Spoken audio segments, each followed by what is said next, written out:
Fala galera, João Melo na área com um tema hoje importantíssimo, mais uma vez de biologia, e o nosso tema se chama Sistema Imunológico. Sistema imunológico, se você for dar uma observada nos Enems anteriores, preste atenção, sempre, volta e meia está acontecendo. Eu vou ajeitar esse volta e meia, eu vou dizer sempre está acontecendo mesmo. Por quê? Porque temos questões que se relacionam com imunização ativa, imunização passiva, dentro do contexto anticorpos, que é um tipo de imunização específico, certo? O que nós vamos organizar? Primeiramente, o que nós temos dentro de uma organização classificatória, ou seja, dentro de um conceito de sistema imunológico, como você está vendo aí agora, é exatamente uma função fisiológica que é destinada à defesa contra micro-organismos infecciosos. Mas observe o que eu coloquei para vocês.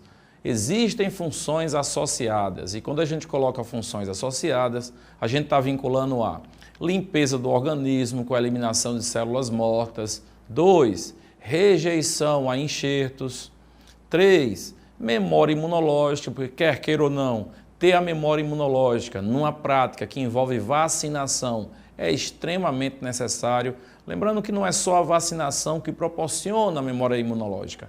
Você pode ter memória imunológica também ficando doente, óbvio. Eu preferiria vacinação, óbvio. Por quê? Motivo. Ficar doente envolve toda uma problemática sintomática que de repente pode dar errado. Com a vacinação não, eu antes de ficar doente, eu imuno o meu organismo. Eu preparo o meu organismo para se defender contra esse agente etiológico. O lance da rejeição a transplantes é possível porque, quer queira ou não, o que vem para o seu organismo, nem que seja para salvar a sua vida, está vinculado a corpos estranhos. E o organismo vai responder a esses corpos estranhos. João, é possível que meu organismo também trabalhe contra o que é considerado normal para mim? Resposta, sim. Existem também as chamadas doenças autoimunes, que são aquelas doenças que, infelizmente, o nosso sistema imunológico, por algum tipo de falha, existem várias formas que viabilizam essas falhas, combatem praticamente a si mesmo, no sentido de que o meu organismo, com problemas de imunodepressão, ele acaba fazendo com que o meu corpo trabalhe de uma maneira inadequada, o meu sistema imunológico atacando o meu próprio organismo, ok? Dentro dessa organização, o que nós fizemos? Presta bem atenção para você deixar bem organizado o seu cérebro quanto a isso. Eu coloquei para vocês uma organização classificatória, certo? Coloquei duas formas de imunização. Guarde isso, pessoal. Esse quadro tem que estar na sua cabeça para você ir para a prova do Enem. Resposta inespecífica, resposta específica. O que você está vendo aí são dois tipos de imunização que nosso organismo apresenta. A primeira, imunização inata. A segunda, imunização adquirida. Vamos organizar. Essa imunização inata tem duas linhas de defesa que estão relacionadas. A primeira linha de defesa é aquela linha de defesa vinculada à pele, ao suco gástrico, a um pH vaginal, ou seja, não é específico, combate quem vier. Exemplo, se você tem uma pessoa com o vírus HIV e ela tem, por exemplo, uma imunodepressão, eu não posso afirmar que essa pessoa que está com AIDS e em estado, vamos dizer assim, avançado de uma imunodepressão, a imunidade dela vai a zero. O motivo que essa imunidade não vai a zero? Muito simples, porque não existe apenas a imunização adquirida, existe a imunização não adquirida, aquela imunização chamada de inata, aquela imunização que está no meu organismo combatendo independente de quem venha. Está bem claro isso? Então, mais uma vez, veja a tabela. Imunização inata, imunização adquirida. Diferenças. Imunização inata não é específica, combate quem vier, certo? Imunização adquirida, qual é a diferença? Ela vai agir contra alguém no sentido micro-organismo ou o que vier, especificamente. Observe que na primeira linha de combate, na imunização inata, nós temos as chamadas barreiras naturais que eu citei há pouco para vocês. Quais são essas barreiras? Pele, mucosa, secreções, flora natural, peristaltismo, posso acrescentar pH vaginal. Na segunda linha de combate, aí tem os processos de inflamação. Preste atenção aqui em mim. O processo de inflamação pode ser visto inicialmente pelas pessoas como um fator negativo. Não veja assim, principalmente você que vai fazer vestibular. A forma inflamação é uma segunda linha de defesa, condicionada à classificação de imunização inata e que está vinculada a um acervo de células que vão combater, por exemplo, micro-organismos invasores. Tipo, se eu tenho uma bactéria no meu organismo e essa bactéria estimula, aciona o meu sistema imunológico, existe toda uma rede relacionada à nossa defesa que poderá proporcionar a inativação dessa bactéria.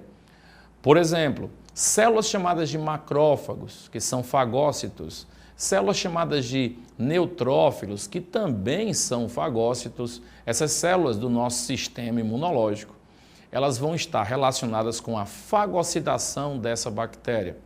E o melhor, pessoal, é que essa forma de resposta imunológica poderá até favorecer a resposta adquirida, porque os macrófagos que estão vinculados a uma resposta dita inflamação, ele pode simplesmente demonstrar, apresentar esse dito antígeno, corpo estranho, agente infeccioso, ao sistema adquirido de imunidade, fazendo com que se haja memória desse micro-organismo que acabou de ser o invasor do meu organismo. Está claro isso? O processo inflamatório envolve uma complexidade de ação, onde nós temos substâncias químicas liberadas que atraem células para nos defender. As respostas podem ser inicialmente negativas, como o inchaço, o rubor, o turgor, mas o objetivo do processo em si é bloquear uma expansão dessa ação infecciosa que está acontecendo com o seu organismo. Está bem claro? Então, nesse caso, eu queria agora direcionar para um outro tipo de imunização. Observe na tabela novamente. Essa imunização que estamos colocando é a terceira linha de combate. E essa terceira linha de combate é uma imunização adquirida e ela é específica. Pessoal, mais uma vez, por que ela é específica? Porque, primeiro, se existe um invasor, existem células que vão reconhecer esse invasor. Então, a situação já é diferente. Não é combater quem vem através de pH, através de bloqueio, como a pele faz, mas sim reconhecer o invasor, criar uma linha de defesa específica, por exemplo, com a produção de anticorpos, ou ainda com estímulo para as células NK, são os chamados linfócitos TCD8. O NK vem de Natural Killers, que seriam as células assassinas naturais, que poderão inviabilizar o desenvolvimento de micro-organismos invasores dentro das nossas células. Detalhe, a célula mestre desse processo é a célula linfócita T, a chamada TCD4, que é auxiliar de todo o processo. Motivo, é ela que faz o reconhecimento, é ela que aciona os dois sistemas de defesa relacionados que chamamos de imunidade humoral e imunidade celular. Repetindo, imunidade humoral e imunidade celular, certo? Vamos organizar, dar uma observadinha nessa próxima figura. Essa figura que nós estamos colocando para vocês agora é uma figura que envolve, primeiro, o antígeno. Você está percebendo que em cima tem antígeno, primeira exposição. O macrófago fagocitando esse antígeno, ok? Quando ele fagocita e elimina, no sentido mata esse micro-organismo, ele simplesmente apresenta esse antígeno para os linfócitos T, que eu acabei de citar para vocês. Observe que através da produção de substâncias específicas, os linfócitos T, chamados T auxiliadores, auxiliares, pode ser chamado assim também, eles vão estimular duas formas de imunização. De um lado, você tem o estímulo para os linfócitos B e do outro, o estímulo para os linfócitos T. Quando há o estímulo para os linfócitos B, nós teremos a viabilidade para a produção de anticorpos, ou seja, os linfócitos B desenvolvem plasmócitos, amadurecem plasmócitos e estes produzem anticorpos específicos contra esse agente invasor.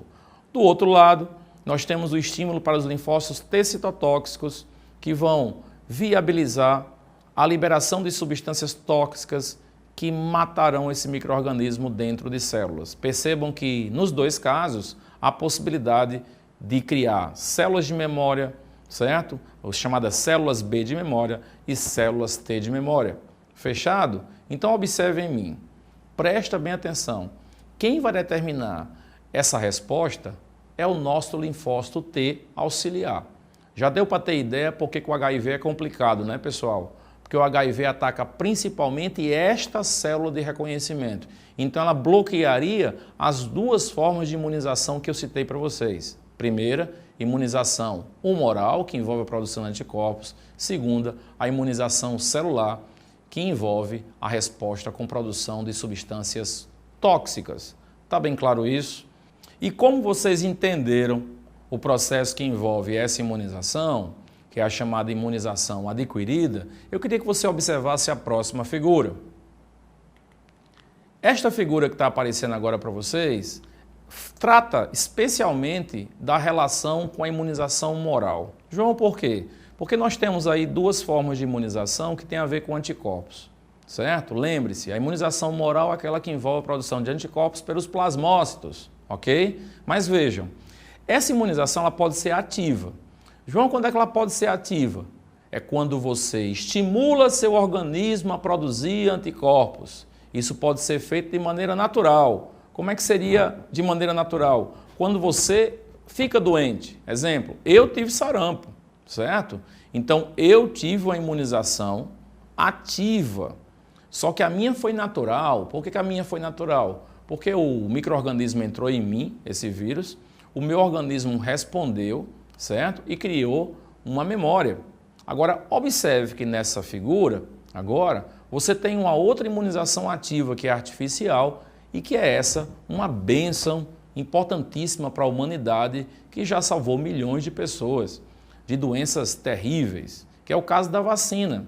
A vacina é a imunização ativa artificial, onde você, antes de ficar doente ou nem ficando doente, você bom de saúde, você vai receber, certo? Esse antígeno, por exemplo, atenuado, o seu organismo vai reconhecer e vai acabar criando uma memória e na hora que for necessário, entrando em contato com esse micro-organismo, ele vai reagir adequadamente e você nem fica doente, certo?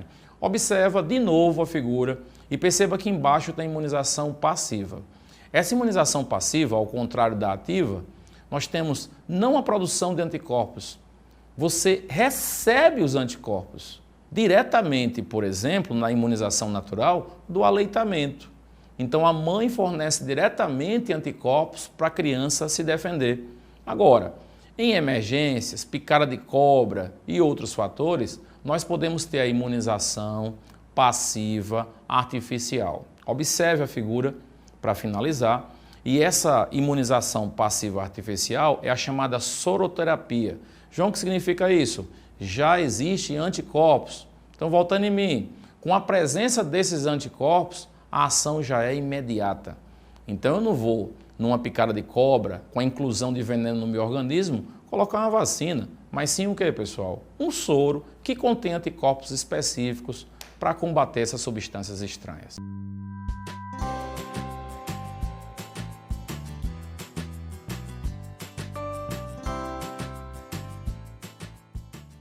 Fala galera, tudo bem? João Melo de Biologia na área.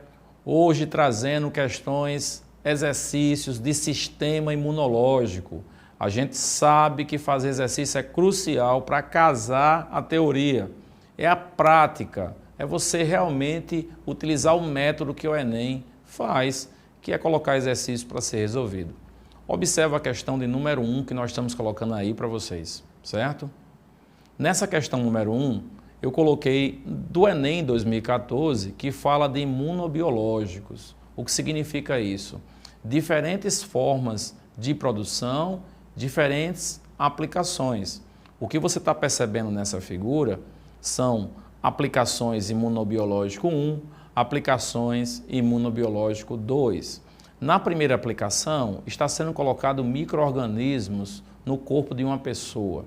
Lembrando que essa inoculação, ela corresponde à introdução de componentes, micro-organismos atenuados, ou seja, não são micro-organismos que estão ativos para proporcionar uma doença. O objetivo dessa situação colocada é exatamente fazer com que o organismo reconheça essas substâncias e produza anticorpos. Da mesma forma está acontecendo na aplicação do imunobiológico 2 neste animal. O que está acontecendo? Está sendo colocado também substâncias, antígenos nesse animal para que ele tenha uma resposta imunológica, ou seja, que ele consiga produzir anticorpos. Tudo bem? Produção de imunobiológico 3. O que significa esse produção do imunobiológico 3? Você pega o resultado, ou seja, pega os anticorpos produzidos pelo animal, coloca nesse frasco e adiciona por injetável, por exemplo, esses anticorpos, né, no indivíduo, no caso aí nesta mulher que provavelmente sofreu a picada de uma cobra. Perceba que esse método, produção do imunobiológico 3 e viabilizando a introdução na mulher, corresponde à imunização por sorologia. E os dois anteriores seriam imunização vinculada à forma ativa. Como é que eu coloquei isso para vocês? Dá uma olhadinha nesta figura. Esta figura representa um resumo da minha análise. Percebam que nas situações que são colocadas imunização ativa, nós temos o imunobiológico 1 e o imunobiológico 2. João, por quê? Porque nas duas situações, 1 e 2, você coloca o antígeno para estimular o organismo a produzir anticorpos. Já o imunobiológico 3 corresponde à extração desse anticorpo, e a sua introdução num paciente que teve uma picada de cobra, ou seja, estamos falando em imunização passiva, transferência de anticorpos. No caso anterior, imunização ativa, produção de anticorpos. E aí veja, o que nós temos na questão? Embora sejam produzidos e utilizados em situações distintas, os imunobiológicos 1 e 2 atuam de forma semelhante nos humanos e em equinos. Pois o que é que eles fazem? Bem, você já sabe, né? Eu vinculei o 1 e o 2 à produção de quê, pessoal? De anticorpos. E quando se fala em produção de anticorpos, eu não posso vincular a imunização passiva, e sim imunização ativa. Então vamos organizar isso. Preste atenção aqui em mim. Nós temos duas formas de imunização que envolvem anticorpos. Primeiro, imunização ativa, que você estimula a produção de anticorpos. E imunização passiva, que você já recebe anticorpos. Como ele trata aí na questão dos imunobiológicos 1 e 2, ou seja, processos que envolvem produção de anticorpos, observe por que a letra A ficou errada. Porque a letra A está dizendo que é imunização passiva. A letra B fica errada também porque diz que a transferência de células de defesa, não foi isso que eu me referi. Na letra C diz, suprimem a resposta imunológica. Não, estimulam a resposta imunológica. D, aí sim, estimulam a produção de anticorpos. E eu já coloco a setinha de certa por qual motivo? Porque foi isso que verificamos no imunobiológico 1 e 2. A letra F ficou errada porque desencadeou a produção de antígenos e esse não é o objetivo, não tem nada a ver. Fechado então, pessoal? Muito cuidado, voltando em mim, nós temos que saber distinguir o que é imunização ativa e o que é imunização passiva, lembrando que a ativa pode ser natural ou artificial. Aqui eu coloquei, tipo, vacina é artificial, ficar doente é natural. Já a imunização passiva também tem a natural e artificial.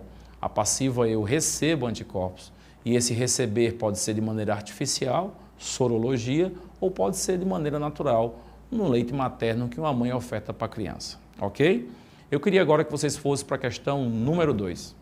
Observe a questão 2. O que eu coloquei aí para vocês? Questão do Enem PPL 2016. Nem sempre é seguro colocar vírus inteiros numa vacina.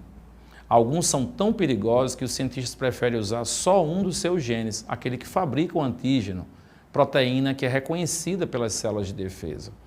Em mim, rapidamente, preste atenção.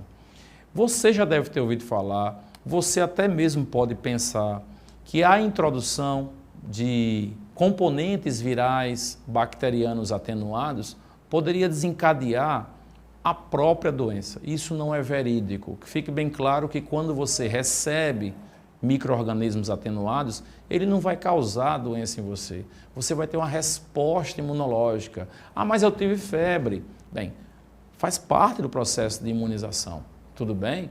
Então, é um corpo estranho que está sendo colocado em você e você vai ter resposta imunológica. Dependendo da forma que foi introduzida, as respostas são variadas. Pessoal, até a mulher grávida pode ter resposta imunológica, porque quer queira ou não, é um corpo estranho que está dentro dela, certo? Então, voltando para a questão, o que você percebe aí? Ó? Uma dessas vacinas de alta tecnologia é a antihepatite B. Um gene do vírus é mandado ao DNA de um fungo inofensivo, que passa então a produzir uma substância que é injetada no corpo humano. O que tem aí? A função dessa substância produzida pelo fungo no organismo humano, claro que é desencadear a produção de quê, pessoal? De anticorpos. O que nós estamos colocando? Estamos colocando um componente, um antígeno, para estimular a produção de anticorpos e não neutralizar proteínas virais, e não interromper a ação de possíveis toxinas, e não ligar-se a ninguém, como diz a letra C, e nem muito menos reconhecer substância estranha. Na verdade, o objetivo é desencadear a produção de quê, pessoal? De anticorpos. Estamos falando em um método vacina, imunização ativa artificial. Esse é o objetivo, né? Como citado, inclusive, na questão anterior. Ficou claro, amigos? Beleza? Vamos agora para a questão de número 3. Observa, por favor, a questão número 3. O que eu coloquei aí? Inclusive, tenha cuidado com essa questão, porque a gente acredita que esse gráfico que vai aparecer agora para vocês, ele de repente pode estar na sua prova. Tudo bem? Então, observa. Considere o gráfico abaixo sobre a variação da concentração de anticorpos presentes no plasma. Ao longo de 60 dias, em resposta à introdução de antígenos no organismo de um mesmo indivíduo. O que você tem aí no gráfico? Presta bem atenção, para e pensa nele. Esse gráfico aí, ele tem a primeira inoculação do antígeno e tem a segunda inoculação do antígeno, beleza? Então, nessa situação, o que nós temos? Concentração no plasma de anticorpos específicos para o antígeno introduzido no corpo do indivíduo. Resposta primária, resposta secundária. Na primeira inoculação, eu queria que você percebesse que foi colocado o antígeno. Qual foi o objetivo de colocar esse antígeno? Se for vacina, colocar o organismo para ter uma resposta, e ela demora. Se foi por uma doença, esse antígeno penetrou e a situação é a mesma. Vai haver uma demora na resposta. Motivo: os linfócitos T vão ainda reconhecer esse antígeno para produzir anticorpos. Beleza? Situação 2. Inoculou-se novamente o mesmo antígeno, só que um tempo depois. Qual é a vantagem que nós temos? E é por isso que a resposta secundária é mais rápida. Nós já temos memória sobre esse antígeno. Nós não precisamos mais reconhecê-los ao ponto de criar um mecanismo para poder se defender. Como a gente já sabe quem é, a gente vai responder imediatamente. Por isso que a resposta é rápida. Fechado? O que diz a alternativa? Em relação às respostas imunológicas, análises afirmativas. Primeira, na resposta imunológica primária, o tempo para a produção de anticorpos é maior que na resposta secundária. Beleza, certo? Demorou mais. A primeira corresponde à imunização passiva. Não. Imunização passiva é aquela que você recebe o quê, pessoal? Na passiva. Você já recebe o anticorpo. Na imunização ativa é que nós temos a introdução do antígeno, para que você estimule o organismo a produzir anticorpos. Então, está fora. Está dizendo que a imunização, a segunda, é a imunização ativa. Nesse caso, pessoal, a segunda foi uma resposta já dada a uma situação que envolvia tanto a imunização ativa artificial quanto a imunização ativa natural. Então, eu não vou vincular, já temos essa questão eliminada, beleza? A2. Na primeira inoculação, os antígenos são fagocitados pelos linfócitos T. Por que está errado? Não precisa nem ler o resto. Os linfócitos T não são fagócitos, eles não fagocitam. Quem faz isso é macrófago, é neutrófilo. A finalidade dos linfócitos T é reconhecimento, é uma célula auxiliar. Já na 3 diz, a resposta secundária está relacionada com a memória imunológica. Por isso é mais rápido o aumento da concentração de anticorpos. Lembra o que eu falei? Nós já sabemos do que se trata, nós já sabemos quem é, então a resposta realmente vai ser mais rápida na produção de anticorpos. Essa questão está ok, beleza? Já a questão ou item 4 diz assim, os anticorpos produzidos são específicos para cada tipo de antígeno. Sim, e eles são denominados genericamente de imunoglobulinas, IG. São várias, IgE, IgG, IgA. Por exemplo, as IgG são imunoglobulinas que passam para o feto, via placentária. Ok, é possível que isso aconteça sim. Tudo bem, pessoal? Vamos para a próxima. A primeira inoculação corresponde à administração de vacina, massa, que é a introdução de quê? De antígenos, com resposta lenta, mais duradoura ou de duradoura eficiência. E a segunda inoculação corresponde à administração de soro. Como? Se soro não é a administração de antígeno, e sim de quê? De anticorpos. Então, eu já elimino essa questão 5. As únicas alternativas corretas são 3 e 4. Ok, pessoal? Com isso, dá uma revisada, voltando em mim, dá uma revisada em sistema imunológico. Esses exercícios vão contribuir muito para que você revise as imunizações ativa e passiva dentro de um contexto humoral. Ok, pessoal? Até a próxima.